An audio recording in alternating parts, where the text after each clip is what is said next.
गोकुला से आवेले कन्हैया त राधा जी के साथ लिहले हो।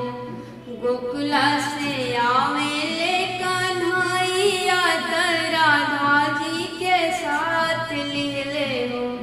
हे सखी सगरो नगरिया कृष्ण घूमेले बंसिया बजावेले हो।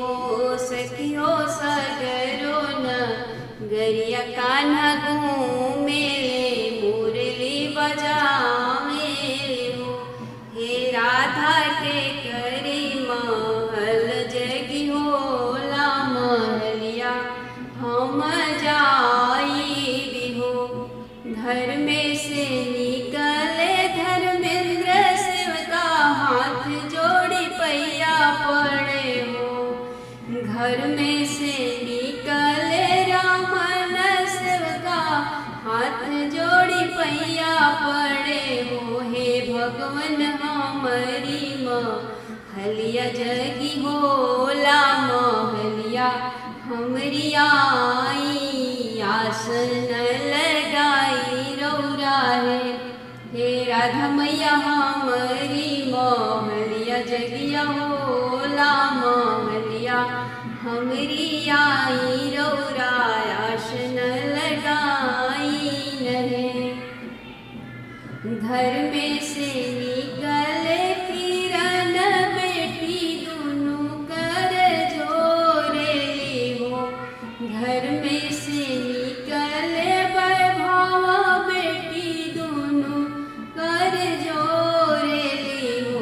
हे भगवन हमरे महलिया जगिया होला महलिया बसेर ले हुमिया मोर पूरा करी हे। मैया हमरे महलिया बसेर ली जगिया मोर पूरा करी हे। चंदन पिढ़ैया बैठाइले पौआ पखारिले हो। चंदन पिढ़ैया बैठाइले पौआ पखारिले हो। हे भगवन देना मुख भर आशीषिया मंगनवा हम मांगिले।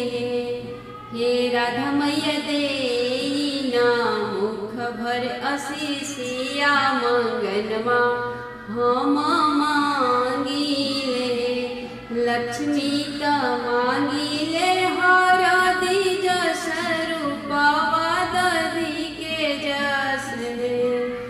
लक्ष्मी त मांगिले हरा दीज स्वरूपवा दधी के जस रे। हे भगवन दूतवा जे मांगिले नरियर जस धियवा लवंग जस हे। हे राधा मैया पूतवा जे मांगिले नरियर जस धिया लवंग जस हे। लक्ष्मी त दिहले कृष्ण हरधि जस रूपवा दधी के जस हो। लक्ष्मी त दिहली राधा मैया हरदि जस रूपवा दधिया जस हो।